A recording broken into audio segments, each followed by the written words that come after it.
नमस्कार, ज्ञान चैनल में आप सभी लोगों का स्वागत है। तो मैं आज आप सबको बताने जा रहा हूँ कि जो ईडब्ल्यूएस डीजी और सी कैटेगरी के नर्सरी केजी और पहली क्लास की दूसरी लिस्ट निकलती है।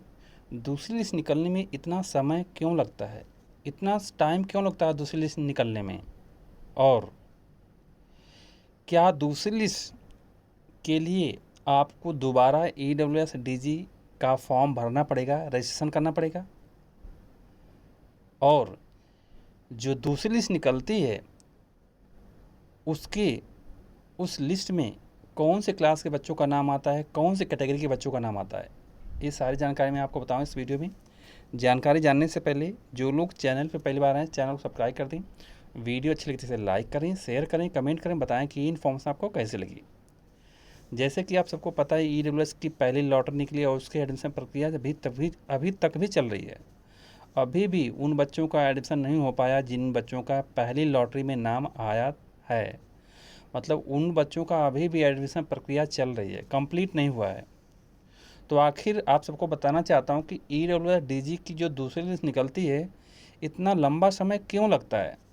तो सबसे पहला कारण इसका है कि जो ईडब्ल्यूएस की पहली लॉटरी निकलती है और जितने बच्चों का नाम आता है उनके एडमिशन सही समय पर न होने की वजह से एडमिशन की डेट को, लास्ट डेट को दोबारा बढ़ाया जाता है, तिबारा बढ़ाया जाता है। तो कई बार जब डेट आप एक्सटेंड होती है तो समय लगता है, और उस समय की वजह से दूसरी लिस्ट निकलने में इतना देरी होती है।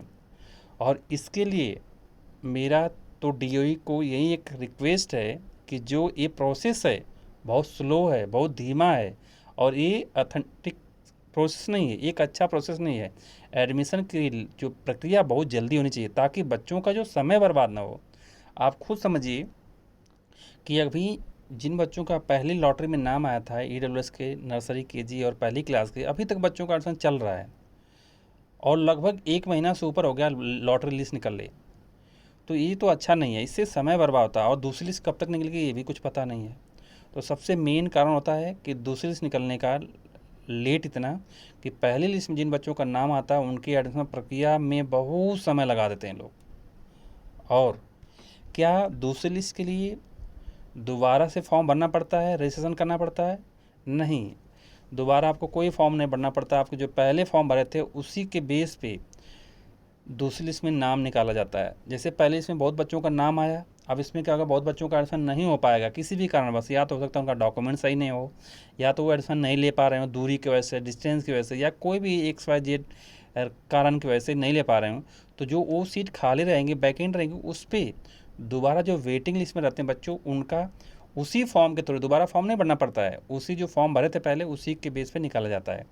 और इसमें किसके नाम आते हैं, इसमें देखो ईडब्ल्यूएस वाले बच्चों का भी नाम आता है, डीजी कैटेगरी के बच्चों का भी आता है, और जो CW कैटेगरी के बच्चे तो उनका भी नाम आता है, और नर्सरी क्लास के भी बच्चों का नाम आता है, केजी क्लास के बच्चों का भी आता है, और पहली क्लास के बच्चों का भी नाम आता है। लोग पूछते हैं कि सबसे ज़्यादा किसका नाम आता है, तो देखो नर्सरी क्लास में ज़्यादा सीट होती है तो नर्सरी क्लास के बच्चों का ज़्यादा नाम आता है। और मैं आप सबसे फिर से पूछ रहा हूँ कि क्या अभी तक आप वेट कर रहे हैं दूसरी लिस्ट का, तो मत वेट करिए, आप एडमिशन करा लीजिए अपने बच्चे का।